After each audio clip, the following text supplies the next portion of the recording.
嗨，大家好，我是坦平叔。今天是2025年3月4号，这一期咱们继续聊聊俄罗斯入侵乌克兰。为什么要加更一期俄罗斯入侵乌克兰？是因为今天早上我发现俄乌外交已经一些微妙的变化。首先是今天早上铺天盖地的新闻都是特朗普终止暂停对乌克兰的军事援助。特朗普在与泽连斯基发生激烈争执后，下令暂停所有对乌军事援助。据国防部匿名高级官员透露，暂停令立即生效，适用于所有尚未运抵乌克兰的美制武器装备，包括正在空运、海运途中的物资，以及滞留在波兰中转处的军火。特朗普要求国防部长海格塞斯直接执行该指令。这个新闻好像是由彭博社援引两位不愿意署名的人士的消息，美国官方并没有公布，特朗普本人也没有确认，乌克兰方面也没有说法，所以这个到底是不是真的？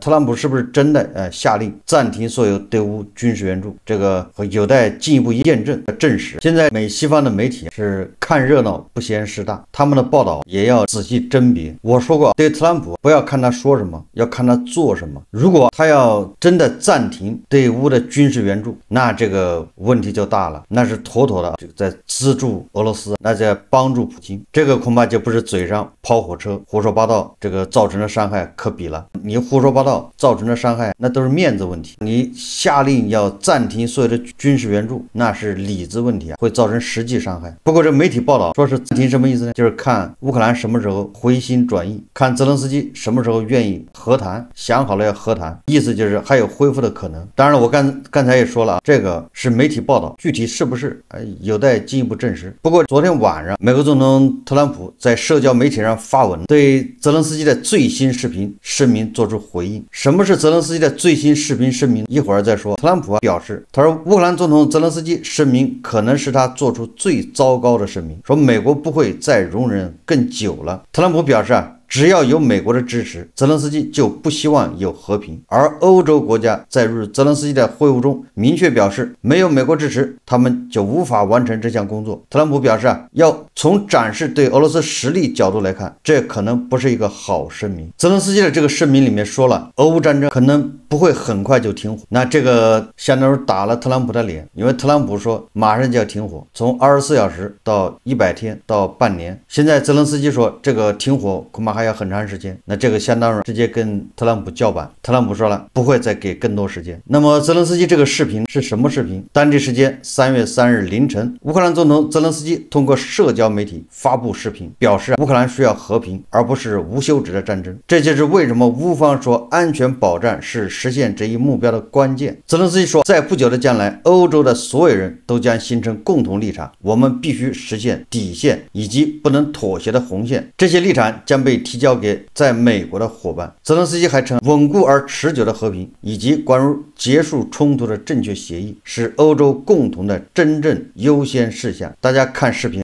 Як підсумок цих днів, чітка підтримка Європи, більше єдності, ще більше готовності співпрацювати, всі єдині в головному, щоб мир був реальним, потрібні реальні гарантії безпеки. І це позиція всієї нашої Європи, усього континенту. Британія, Європейський Союз, Норвегія, Туреччина. Сьогодні ми скоординували наші позиції, буде багато зустрічей, багато спільної роботи. Найближчими днями, найближчими тижнями буде дипломатія заради миру. І заради того, щоб всі ми були разом. Україна, вся Європа і обов'язково Америка. А наші партнери, саме мир нам потрібен, а не вічна війна. І саме тому ми кажемо, що гарантії безпеки є ключем до цього.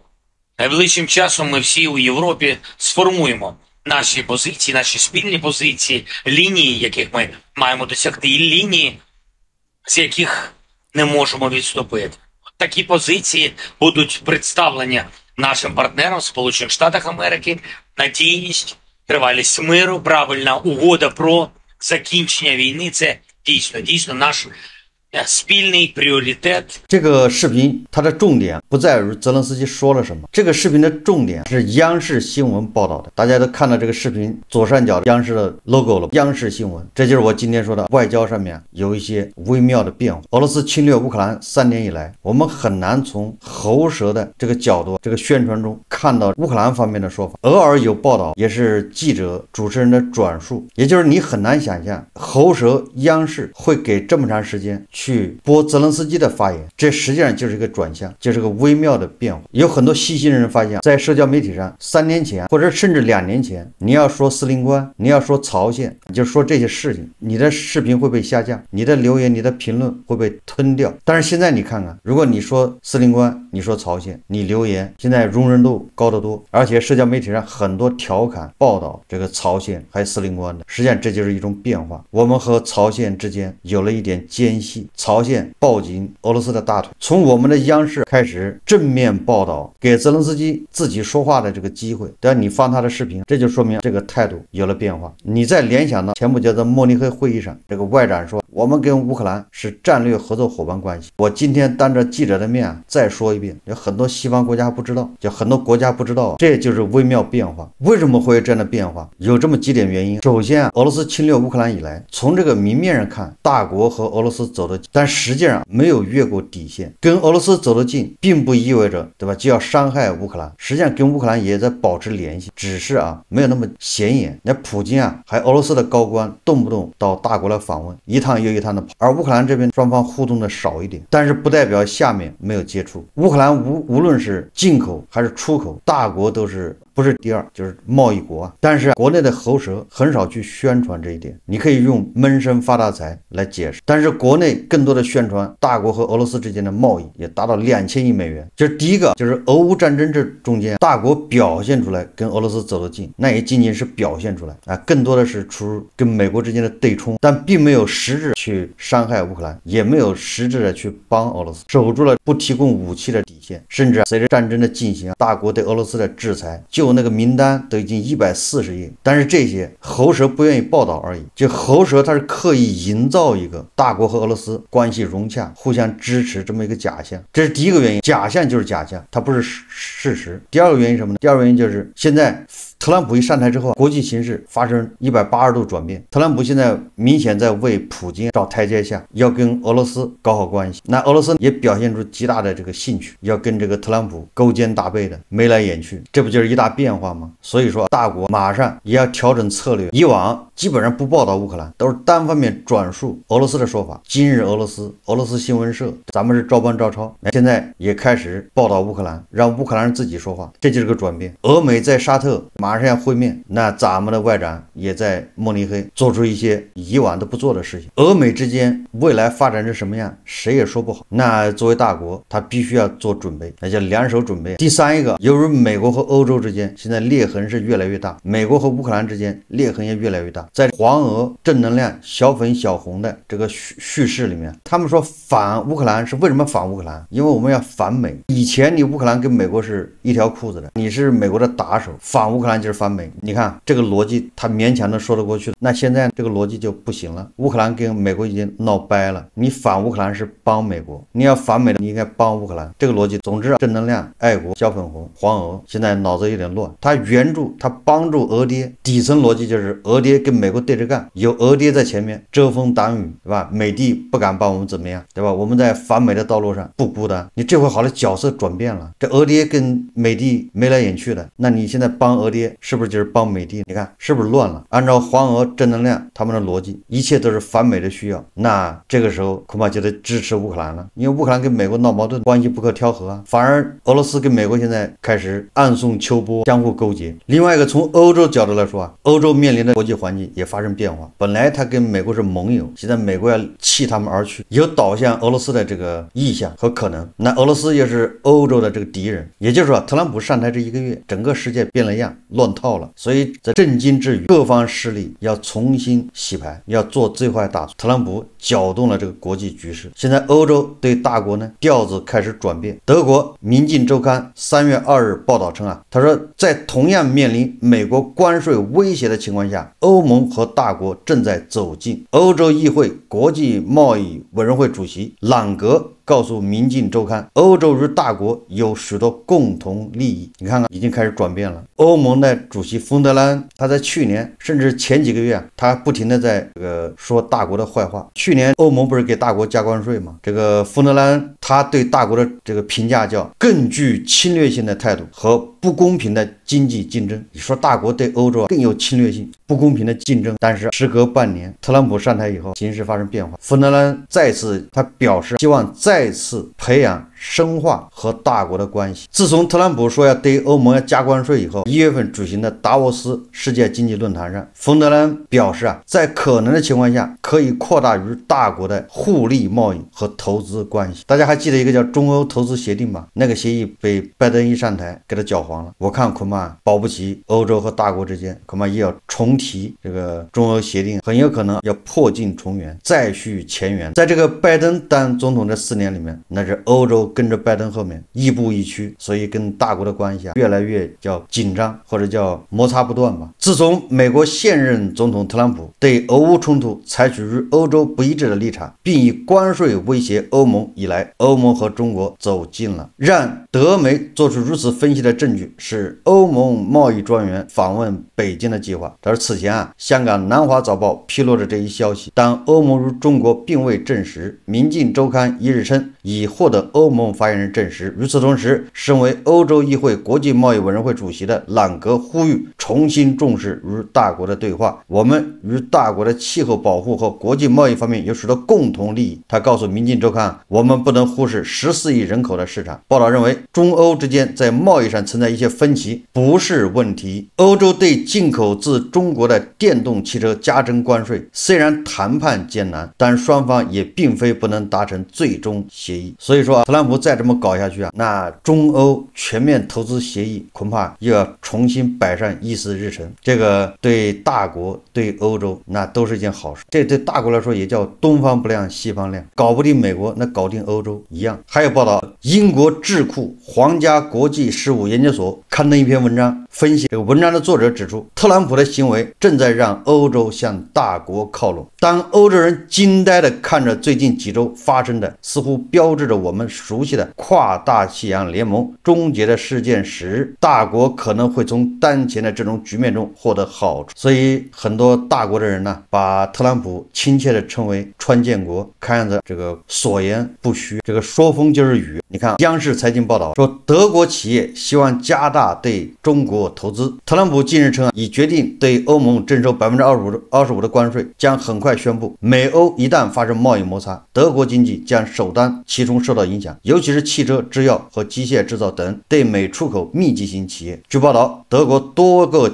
行业正在为美国关税威胁做准备，包括加强全球布局、均衡投资于不同的地区。许多企业表达对中国市场的信心，希望进一步加大对中国的投资，传递合作共赢信号，深化德中经贸关系。你看这机会就这么来了。这就是我说的国际关系发生一些微妙的变化。特朗普的所作所为让大国和欧洲同病相怜，被迫抱团，要摒弃前嫌，加深合作。所以在这种背景下，因为乌克兰和欧洲是紧紧的绑在一起的，所以你看咱们开始对乌克兰有所倾斜，至少从这个宣传上面，这是风向发生变化。第4个是什么呢？我觉得第4个还是大国真正的和乌克兰叫同病相怜，这是真正的有正义的人，正义之士应该是形成共识。我们历史上我们都一样受到这种霸权主义、这种强权政治的伤害，所以我们看到乌克兰目前所遭受的一切，应该就能想起我们80年前，对吧？我们遭受的屈辱，我们更应该，对吧？同情乌克兰，支持乌克兰，尤其是在涉及国家主权和领土完整的问题上，我们跟乌克兰是同病相怜。80年前的一幕发生在大国身上的，80年后发生在乌克兰身上而已，又是重演一遍。那些为强权政治叫好的人，对吧？那些看乌克兰笑话的人，回到80年前，那你就是在看大国的笑话。这儿不嫌母丑，狗不嫌家贫，这些人你嫌弃自己。大家都知道，2战结束以后，大国作为也是参战国和胜利国，大国在抗日战争中，在2战中做出了多大的贡献，做出了多大的牺牲，但是大国遭受了多大的领土损失以及主权的伤害。你学过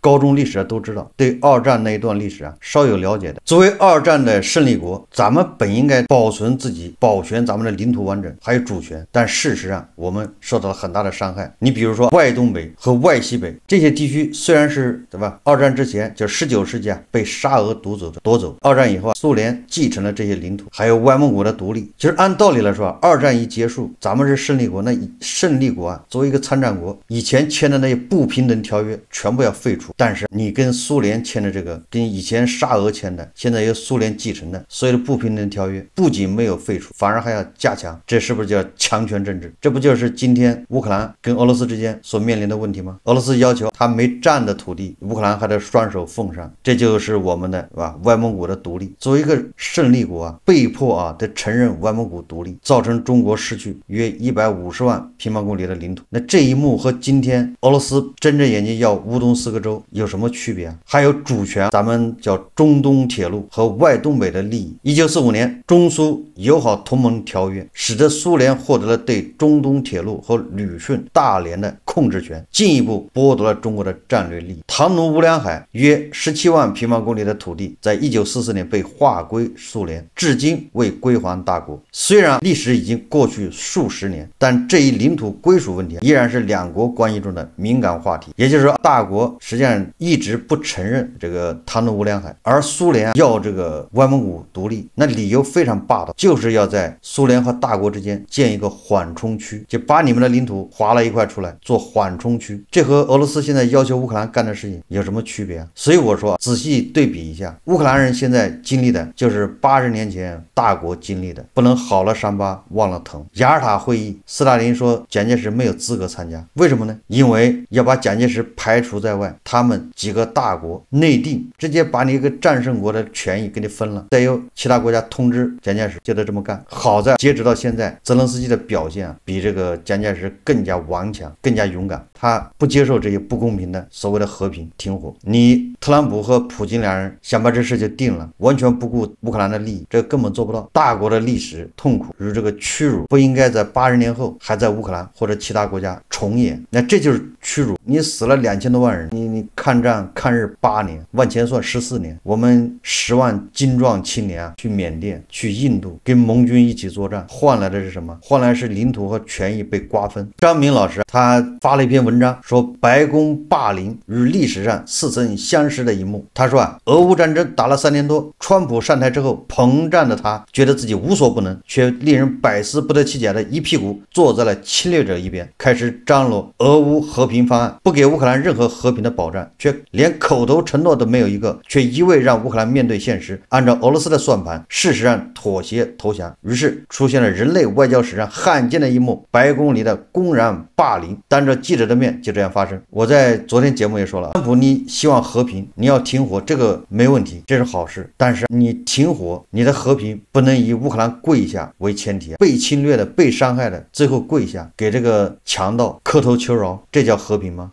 这种和平根本就不需要你特朗普，乌克兰直接去莫斯科，对吧？泽连斯基去莫斯科给普京跪下，这不就和平了吗？何必让你特朗普在里面还要捞个名声，还要企图妄图得到一个诺贝尔和平奖？这个张明老师他也拿中国做例子，南京大屠杀过后，咱们中国的这个局面面临的形势跟乌克兰一样。张明老师说，他说当时蒋介石的作为就遭到了国内一些低调俱乐部人士的批评，中国与日本实力相差悬殊，无法抵抗，再抵抗就会死更多的人，是这些人士的基本观点。就像现在国内某些人士说的那样，您是乌克兰人的尸体，你不能断然认为继续抵抗就是对的，而在当时，则是您是当时南京大屠杀成片倒下的尸体，那些遭到日本兵强暴而死的女人，这些照片当时都有，很多人都凝视过，凝视过后是不是该心存怜悯，赶紧妥协了？他说，可是多数的中国人在凝视过后，抗战的决心反而更加坚定了。也就是说，妥协投降有什么不好？在道德上，抵抗而死，不抵抗而活，没有绝对的是与非的判断。确实这样，当年法国2战的的时候，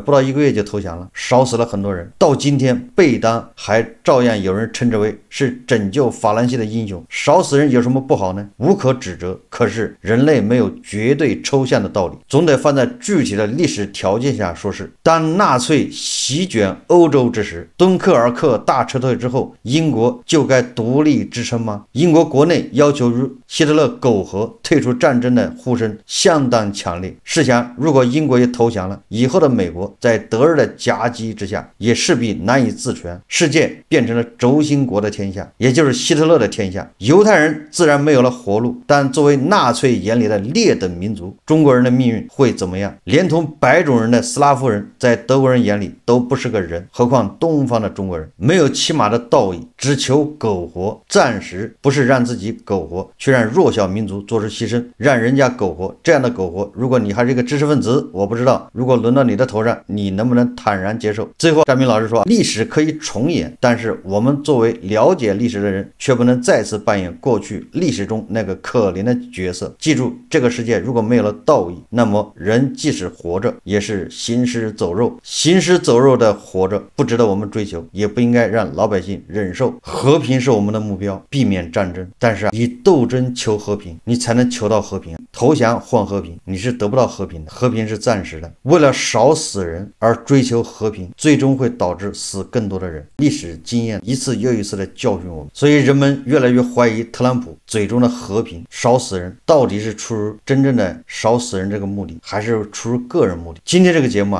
主要是把最近大国的这个关于俄乌战争一些动向、一些微妙的变化拿出来总结，希望大国从自身角度出发，从自身的历史出发，要站在正义的一边。最次是不要助纣为虐，不能成为侵略者的帮凶。3年来我每天做一期视频，天天看我视频的网友知道，我很少就俄乌战争指责或者批评大国，我总是对大国在俄乌战争中采取的政策我是持一种包容的态度，尽可能去理解。也就是说在当下大国也没有什么好的选择。那你现在回头看一看美国，看看特朗普，他已经走上了助纣为虐的道路，他逼乌克兰以领土换和平，这点大国都做不到。大国虽然给不了乌克兰武器，虽然跟俄罗斯有贸易，但是大国是绝对不会让乌克兰领土换和平，割地求和。至少目前看还是这样。最后关于特朗普到底在这个错误的道路上还要走多远，是不是由口头言语上 PUA 乌克兰，极限施压乌克兰，转向用实际行动来对乌克兰施压，我们还进一步关注。好，这期节目我们就聊到这里，感谢大家收看。如果喜欢我的节目，欢迎订阅转发，也可以在下方留言评论，谢谢大家。